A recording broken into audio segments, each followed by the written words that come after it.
I tell you, the most costly mistake I've ever made in business came from me not knowing and not asking a question. But like 10 years ago, so I'm trying to raise capital. We now been in the restaurant business for, what would that have been? 7 years, something like that. 7, 8 years. And and banks aren't trying to hear anything we have to say because they're very rigid, conservative. What you talking about? I don't get it. No, y'all are new, not doing it. So we went out to what they call private equity, which is just Yeah.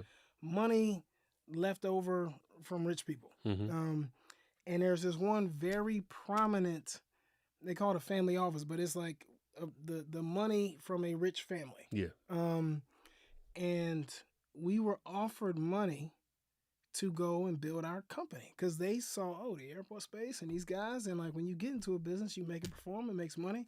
This guy, this office told me that they would give me a $25 million revolver, is what it was, like a $25 million credit card. Mm-hmm. Like you use it as needed, you pay it off, and it will accrue some interest. But the interest is only like 7%. So it wasn't bad. But he was going to give me a $25 million revolver, $25 million like credit card, for 25% of my company.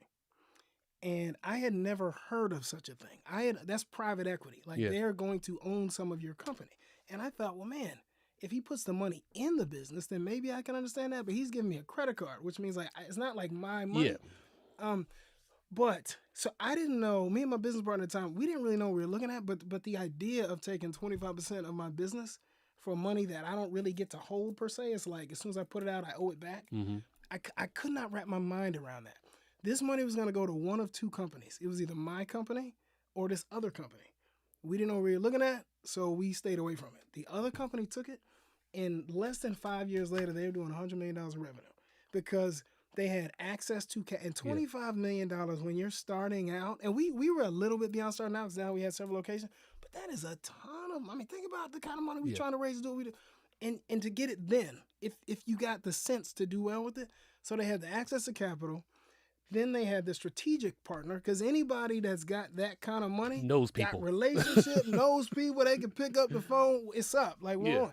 And then they had like the governance, because private equity is going to insist that things are managed a certain way. Mm-hmm. Like they're going to be watching how you're doing things and making sure you're not getting too far left or too far right. But it keeps you disciplined about how you operate your business. $100 million later, and like, I'm chasing that still. You know what I mean? Now it's on the horizon. Yeah. But they got me beat. They accelerated by 6-7 years. Yeah. You know what I mean? Not knowing better.